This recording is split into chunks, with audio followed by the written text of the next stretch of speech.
Welcome to Beyond the Smile. I'm your host, Dr. Layla Haisha, founder and CEO of the nonprofit Diversity in Dentistry Mentorships Incorporated. In this podcast, our Huddle, we bring together successful dentists of color to encourage, empower, and educate our mentees to be competitive candidates to successfully get in, get through, and thrive beyond dental school. Are you ready to be inspired into action? Then you're in the right place. Let's huddle up. The inaugural season of the Beyond the Smile podcast has been brought to you by our sponsor and partner, the Benco Dental Family Foundation, the philanthropic division of the Benco Dental Company. Dr. Shanna R received a Bachelor of Science in Biology from Southern University and A&M College and Doctor of Dental Surgery degree from Meharry Medical College. After dental school, she returned to Baton Rouge, Louisiana, and is an associate dentist at a federally qualified health center. Let's join the huddle. Welcome, everyone. This is the Beyond the Smile podcast. It's the huddle that we bring together our diversity in dentistry mentorship, our mentees from our nonprofit, the mentorship program, that is really working to strengthen the diversity pathway from middle school to dental school. I am the founder of the nonprofit, Dr. Layla Haisha, and I'm so excited to introduce to you my colleague, Dr. Shanna R, who hails from Baton Rouge, Louisiana. So welcome to the podcast. Thank you so much. Thank you for having me. Absolutely. Well, I saw what you were doing by having mentees coming into your office and your practice and knowing the value of really closing that gap. We all know the percentage of Blacks in our profession. 3.8 is barely going up, still below 4%. And we really want to close that gap so we can reach parity in our dental workforce, because we know how it is affecting just the access to care and overall optimal oral health outcomes. So I appreciate you doing the work and joining the fight. You're one of those mentors for the movement. But just, if you don't mind, just share a little bit more background. I know I can tell everybody that you are HBCU grad through and through, right? Yes, Undergraduate yes. Southern and a Meharry Medical College School of Dental graduate. So I'll let you share more about that and your pathway. So yes, I am a very proud grad of Southern and Meharry, and also supporter financially, physically, whatever I can do for my universities. I am a contributor. But I am a general dentist in Baton Rouge. I work at an FQHC. Been there now for quite a few years. They're trying to keep me for quite a few more, and we'll see how that works out. But I've been a dentist now. I graduated from Meharry in 2009. So I've worked in a lot of different populations. But for the most part, most of my patients in the makeup, they've always looked like me. I have a servant heart, so I enjoy the financial part of dentistry, but more so than anything, I've enjoyed being able to be someone who educates my community, being able to help them any way that I can. So it has led me to being where I am now, and pretty much everywhere that I've worked so far in life. So truly feel like I was placed at each of those places. Well, absolutely. And I didn't share earlier, my nephew, my nieces, my brother-in-law are all in Baton Rouge right now. Oh, really? Yeah, Okay. well, I'm from Kansas City. But yes, my brother and sister-in-law are in Baton Rouge, and she went to Southern, so she's like, well, I know, right? I can't wait Yeah, we have to connect. So tell, not everyone, especially some of our pre-dental students and those still exploring dentistry, know about FQHC. Can you share a little bit more about what that is and how it serves the population? So an FQHC actually is an acronym, stands for Federally Qualified Health Center. And basically we get grants from the federal government to offset costs for the uninsured, underinsured. Basically, we are able to provide a sliding scale fee. So most procedures are at significantly reduced costs based on those grants that we receive from the government. And my particular FQHC is pretty much a one-stop shop. We offer it all: medical, dental, behavioral health, podiatry, peds. We have it all pretty much. And if we don't have it, our CEO is focused on getting it. And so we do try to do work in tandem to make sure that we're treating the whole patient. We work with our medical providers, to make sure that, if I see someone who has high blood pressure or just notice different things inside the mouth that don't look right, referring them to them, and, they're doing the same on their end, because most of them have not had insurance or, don't have the financial means for it. They're not going to primary care, on that regular schedule like they should. So we do try to provide the best care at a reasonable cost. And like I said, we pretty much work in tandem, trying to make sure we're treating the whole patient. So it's been rewarding. I had a patient within the past few weeks, really high elevated blood pressure. And she was very upset with me because I wouldn't do the extractions that day, but, educated her on, why we couldn't do it, but also the risk of, what could happen if, the elevated blood pressure remained. Brought in one of the providers, they counseled with and tried to get her to come follow up with them for more treatment and to get on medications, and she did not. She had a stroke the next week. Oh my goodness. Actually. And so that was very disappointing. She's doing well now, but in that sense, she did not listen, but her husband called to thank me for, at least trying to educate and get her the help that she needed. And I've since talked to her. She sent me a nice little Bible, just to thank me. But you're like her angel. I mean, can you imagine if you did the extraction? But I felt so bad, like I said, she was very upset at the moment because, of course, she came in pain and she wanted what she wanted at that moment. And I tried to, educate her on that and get someone else in to provide some treatment. And, I felt bad that happened like that. But thankful that she is okay. And, she's now on track to, getting the meds that she needs and changing her lifestyle, diet, and with exercise. So that's one of the stories where, it goes kind of well, but, then there are some that don't go as well. Right. But being able to be in that environment where we can work together and, try to counsel them and give them the best health care.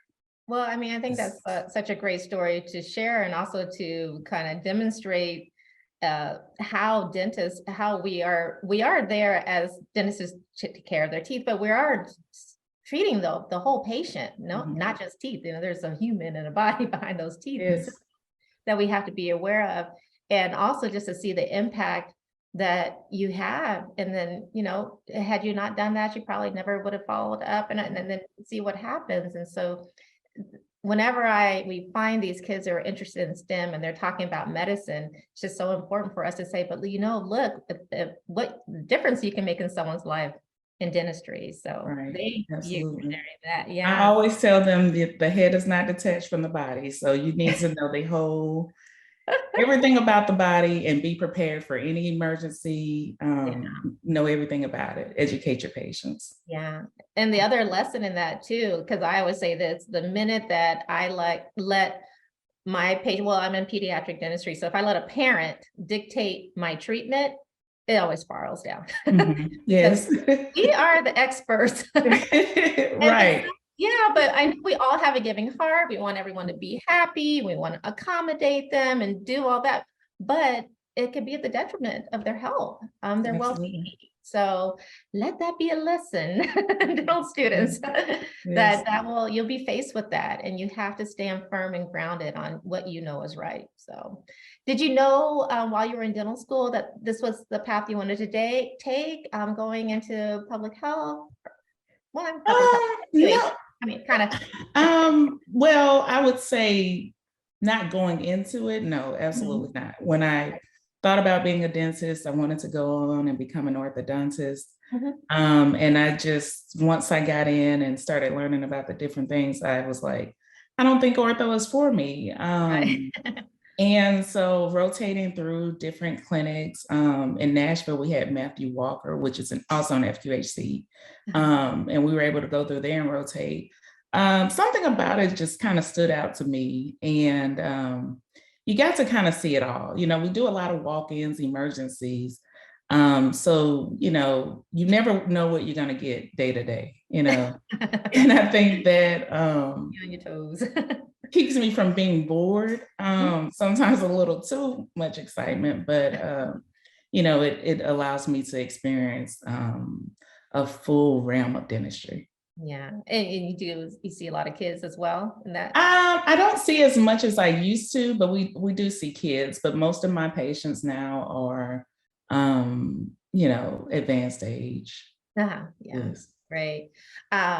Well, I know a lot last week, a lot of the mentees were saying, we really just want to know some tips about how to succeed in not only getting in dentistry, but we kind of titled this Beyond the Smiles because we want our mentees to be successful beyond dentistry as well, beyond dental school as Mhm. well. But what are some tips that help you to get where you are? You know, a lot of times people want to get them the shortcuts, keep Yes. them from some of the Mhm. wrong turns we made. But I mean, everything ends up the way it's supposed to. But what's some advice you could offer? Some pearls of our. Some pearls that I would give would be, you know, even once you've completed dental school, hold on to those mentors. You know, you got to have people that you can bounce ideas off of, who are going to tell you their experiences, of where they might have failed or, you know, succeeded. And each person's story is going to be different, but I know for myself, I was experiencing burnout and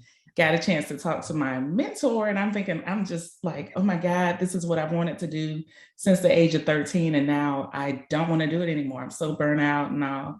And I'm Right. thinking, I'm the only one that's experiencing this, right? You know, and I get a chance to talk to her one day and she's like, oh yeah, no, that's normal, you know, like take some time off, you know, just kind of do a reset. You know, you got to take time for yourself. You got to balance. So, the value in having a mentor throughout.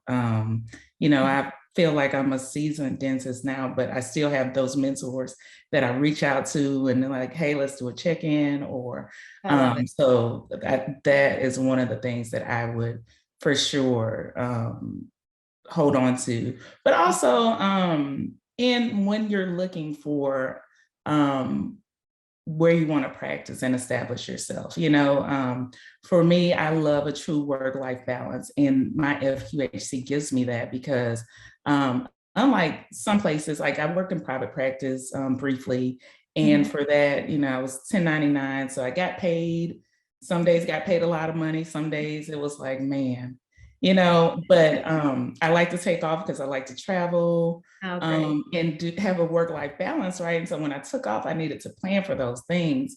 So my FQHC has allowed me to, you know, have PTO, have healthcare, so I don't have to worry about those kinds of things. So Yeah. that's peace of mind for me. So I think that when I was in my private practice, it was a little more stressful because I knew I had to do this. And you Mhm. know, if I didn't do this, how are you gonna, you know, Yeah. survive this lifestyle? And, you know, so it was like more work, work, work, Right. and no fun, no excitement in it, you know. So figuring out, you know, what kind of what that looks like for you. If you're okay with going and, you know, hustling and doing all the work and then, you know, or working hard and don't have to take any time off, Yeah. private practice may be great for you. You know what I mean? Like, or if you have at least supplemental somewhere where you can at least just ease into it, it may be the best thing for you. So figuring out like what that looks like in your life. And it's okay if you don't like where you are, you're not Oh, married yeah. to it. You don't have to No, stay. that's the thing. That's so true. Yes.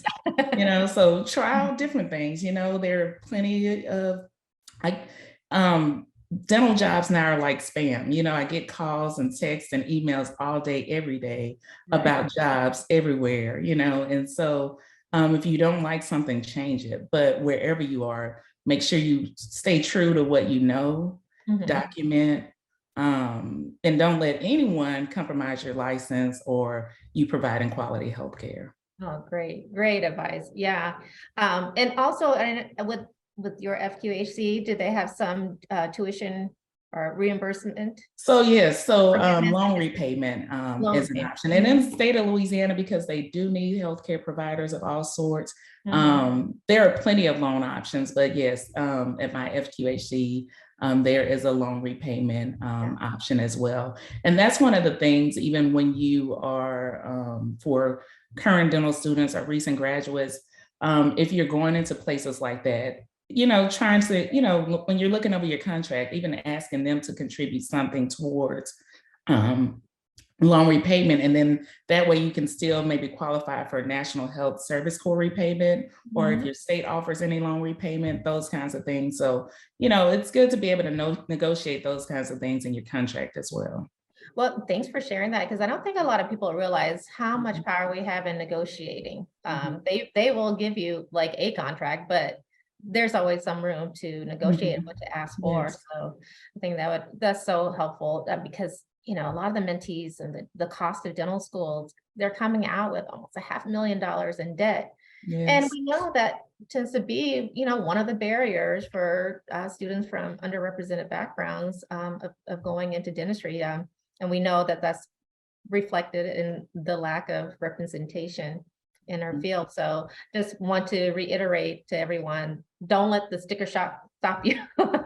You still go get your degree and then we'll figure it out. There's opportunities and programs like yours that you're and if you can become a National Health Service Corps scholar while you're in school, that's one of those things that I regretted. A few of my friends did it and I was like, what happened? Why? What was I doing? I was a slacker, and so I had to do it on the back end, whereas they were not worried about any tuition while they were there. They were getting, a stipend every month. And all they had to do was work a certain amount of time in an underserved area to help pay that back. And how rewarding, to be able to so I mean, take advantage of there are scholarships out there. So I mean, if you can get them, search high and low. Everybody has a smartphone now, so use that phone to look. And especially if you're first generation, because like you said, the 3.8%, that's very real. In 2022, that is the actual statistic for the number of African American dentists. So we're needed, so look for those scholarships. Every opportunity. No, we're having a flat growth. I mean, that's why this all started, because in 20 years after I came out of dental school, it's the same. But when I started doing research on this, really has been about 4 decades that we have been just at that same percentage. So something needs to change. And that's why we are really trying to reach to our youth sooner, especially Black, Latinx, and Native American students. In a ADIA exit interview for dental students, we found that they made the decision about dentistry before college. So in this population, and so this is why it's important. And you were mentioning at age 13, 14, that you already knew about dentistry. Yes. Who influenced you? So my cousin is a dentist, and I can remember talking to him. I think it took one time for me to talk to him. I knew I wanted to be some kind of doctor, like I've always known that. Yeah. But by age 13, it was solidified that I wanted to be a dentist. And, he had graduated, he was doing very well. And he was just talking about the work-life balance and just being able to help people. I paid attention to teeth, not to the extent I do now, of course. And I've always loved to smile. So I was like, oh, I can do that, I had no clue what that really involved until I'm like in undergrad. And it's like, if I don't get into dental school, what will I do? Because I had no backup plan, So, yeah. Well, it obviously worked out well. Lucky. Some days I'm like, man, what else can I do? Well, yeah, and mentees will ask, about majors, and is it important that you have a biology major to get in dental school? Can you share what you did and what your advice is on that? So I was a biology major.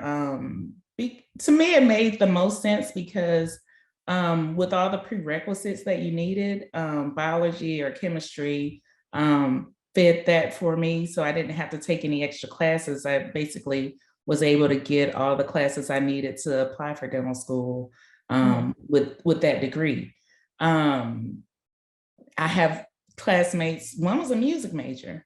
And he went back and decided he wanted to be a dentist. You know, we had several who had worked as engineers or teachers and decided to go back and take the prerequisites.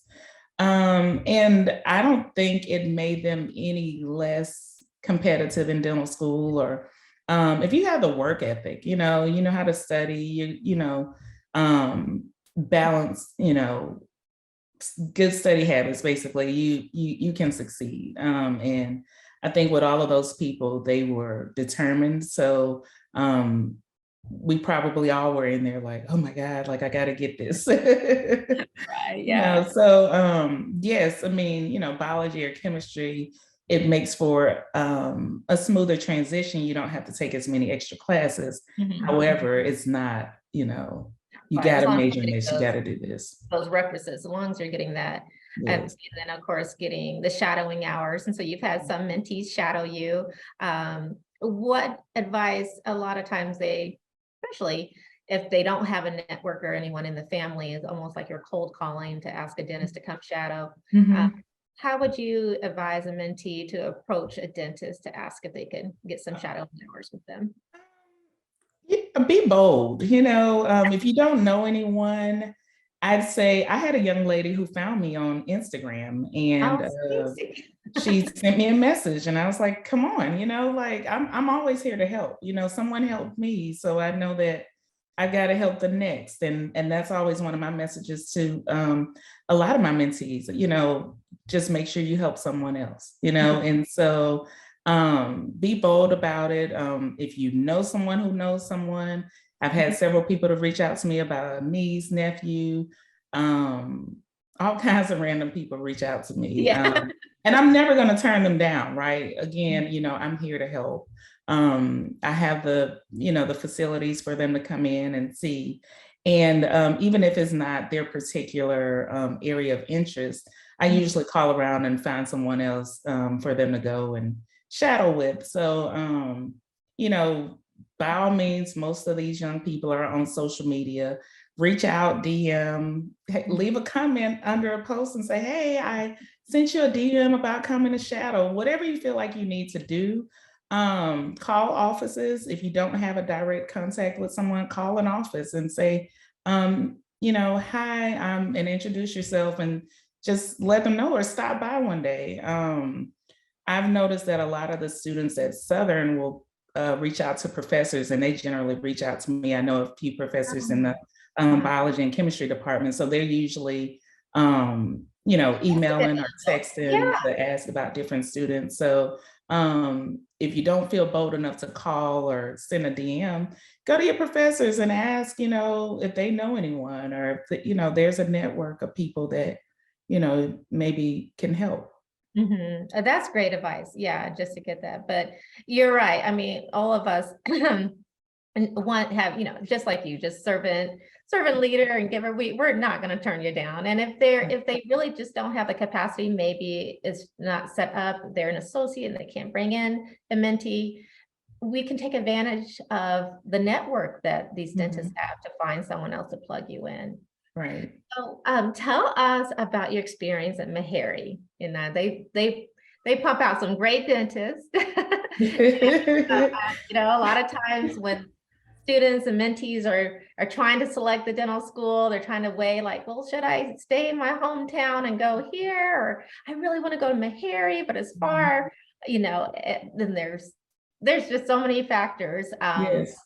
weighing on people. But share Yes, I think there are a lot of factors. For me, Meharry was my number one choice. So that cousin that I mentioned, he had graduated from Meharry. And I remember reading a book, probably at 9 or 10 years old. I was reading some books that I shouldn't have been reading back then, but in that particular book, they were talking about Meharry. And so when he graduated, it was like, oh, I'm going to Nashville, I'm going to Meharry, I interviewed at a few schools. One of them that I interviewed at, I had some friends that had gone there for undergrad. As soon as I left the interview, we went out, we turn up as all get out. And I said, I'm not coming here because I won't get I'm any work done. I'm not mentally prepared to be able to separate myself from this life and my previous life. So it's best that I don't go there. But it was like as soon as I got to Meharry, my interview day, it felt like home. It felt comfortable.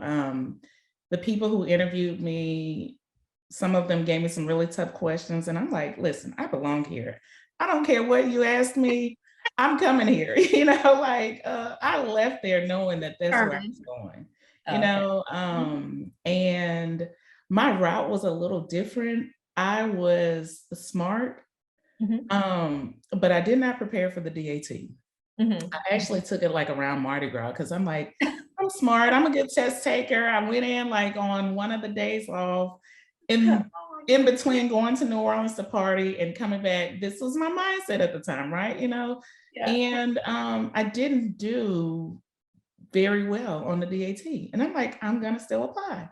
And I did. And my grades were really good, especially science scores, but I was very involved on campus and in the community. They offered me a post-bac spot. And at that time, they used to offer about 10 students that for the dental school and maybe the medical school, like 20 to 25. And if you successfully completed that year, you were automatically guaranteed a spot, in the first year class. And so, I went in and, did very well, so much so that they ended up giving me a scholarship for first year. So I was like, okay, I can get used to this. But I think that, and I remember talking to one of my friends and I was like, I don't know if I'm going to take it post-bac. Like I was expecting, to be in the first year class. Yeah. This is how like unrealistic I was about that. Because there was another school still like, you can come to us, like, and again, I knew mentally that wasn't where I was supposed to be. I chose to take that post-bac spot. And I'm thankful for that because I made some, very lasting connections, really good friends from that program. We've all gone on to become dentists and physicians, but it helped me in that year where I was still like taking the DAT during Mardi Gras and, going on an interview and turning up to, help me gain that focus that I really needed to successfully get through dental school. Because had I not done that, I don't know. The timing was right that way. The timing was absolutely right. Yeah. No, and I was going to say also by doing that post-baccalaureate, it probably really helped you to do well and succeed in the didactic part of dental school. Yes. Because you were taking probably micro and biology. Biochem, yes. Well, thank you for sharing that because there's so many students in that same situation. And it's a good thing. You have to change the mindset of, no, it's not that you didn't get in, you're getting another opportunity to be the best you can be and succeed. Because what we don't want is, okay, we're in, making a more diverse, equitable pool of candidates for dental school to get in. They get in, but then they don't matriculate out. Right. That's not success for us. So, so that's great. So I was going to ask you, was any advice you would give to your younger self or who, in the same situation I could tell is like, don't give up. Yes. Don't give up. If you're questioning yourself, you can do it. Yeah. Stay the course. Oh, so true. So true. And don't go to Mardi Gras before you take it. Looking back, I know people ask me how I started. I was like, well, it was 20 years ago. I'm sure everything's different now. Did you do a course or would you have done a course now or a booklet? Oh, yes, absolutely. Looking back on it, I absolutely would have done a course. And during that post-baccalaureate program, we did get a course. And so I got a true competitive score that I was like, oh, I'll get that. I'm smart. I'm a good test taker. I got that once I took the course. Had I done that, prior to, it would have been much different, but that was my route. That was the route I was supposed to take. So I'm thankful for that route in the sense of delaying me to, be able to fully focus and balance and learn how to study better. Absolutely. Yes. And see, this is why I'm wanting to bring dentists in it. I mean, these stories of resilience and Mhm. perseverance just shows that if we did, of course, you can too, Mhm. but that it is possible, and it's just the rewards are so much greater once you get on to the other side. Yes. And make it like the I have story. a few students now who've gone on to do different master's programs and now are applying to dental school. And some of them I didn't have to tell them they would call me a mentor. I Uh, don't even think I had to tell them that. They sought those programs out, to become better students. One is graduating, I think this week. One graduated back in May, but they're all getting ready to apply for dental school or have submitted. I think I've submitted recommendations for 3 people this year. Yes. yeah, decision day is coming up this Yes. week, like the Mhm. 15th or somewhere around there. But what mentees don't, well, before someone gets a mentor, let's say a pre-dental student, they don't have a mentor, you're missing out on so much when you're saying that you were writing recommendation letters. Those weigh heavily, I know for a Yes. fact that it does. And you don't want to just have a kind of a casual relationship with someone and ask them for a recommendation, because it's not going to be strong or moving or persuasive at all. And in these relationships as a mentor and a mentee, it's not just kind of transactional, like, how am I going to get in? It's really Mhm. knowing the student, meeting them where they are, and just really helping them so that they can develop not only their study skills, but their personal development too. So they Right. can be strong. Yes. And my letters are very personalized. So Yeah, those yeah. stand out. Those stand out. Yes. And I keep they doing. all do. I mean, I don't have to do much because they, like I said, they are very eager. So Mhm. Yeah. yeah. Oh, great. So prepare, get a mentor, Mhm. Yes. study hard. Yes. You mentioned you love traveling. Is there anything else that brings you joy beyond dentistry that keeps that balance, that harmony? I always say there's no true work-life balance, but more of a harmony. I'm a football lover of Southern University football. I Yeah. prefer them winning, as well as the New Orleans Saints. I also prefer them For them winning. winning. Um, I'm a season ticket holder for both, and Oh, I fun. usually travel with Southern to every game, but with the Oh, Saints, I usually pick one game a year. So this year I went to the so London fun. game. Yes. Yes. Oh, you support them in your time and talent and Yes. treasure. Yes. Yeah, Oh, so football season is hectic. Yeah, I basically plan work around football in the fall. oh, that is great. Well, you're painting a wonderful picture of a life of a dentist. And that's what we're trying to get out there to these students to consider dentistry. You're already, I can tell by the lives that you're touching, you're leaving a legacy by everyone who comes in contact with you, Dr. Warner. What is your hope to leave behind in your Um, journey here as a my dentist? hope is to leave behind a mark instead of a stain. I Ooh, want to know that I made feels- a difference in someone else's life, Mhm. um, and made someone smile. Um, I mean, and that I've lived out my purpose. Right, right, right. Oh, oh, I can't say anything after that. That was perfect. I think we all aspire to do that, but it's great that you are. I can tell you right now, just you being here and sharing your story and your time with everyone who's going to see this in the future. I just want to make sure there were no questions in the chat there yet. We have a few watching. I think we all aspire. Oh, wait, let's see that how feedback comes on. There was a question, so let me pull that off. And before we sign off, uh, thank you. I'm so glad that you guys were able to join us. Uh, so there's a special note that I do want to read from Jade Ritter. Thank you so much, Dr. Warner. I enjoyed listening to your story, and thank you for your contribution to dentistry. You make us proud. Ah, Oh, thank you, Jay. That's my classmate friend. Thank you for Thank you, Dr. Carter. yes. Other mentees said thank you so much. Well, I just wish you continued success. I hope that I can thank you in person one day, Sora. Yes, Keep doing absolutely. wonderful things. And yes, we will have this. And if any of our mentees have questions, they usually put them in the Facebook group.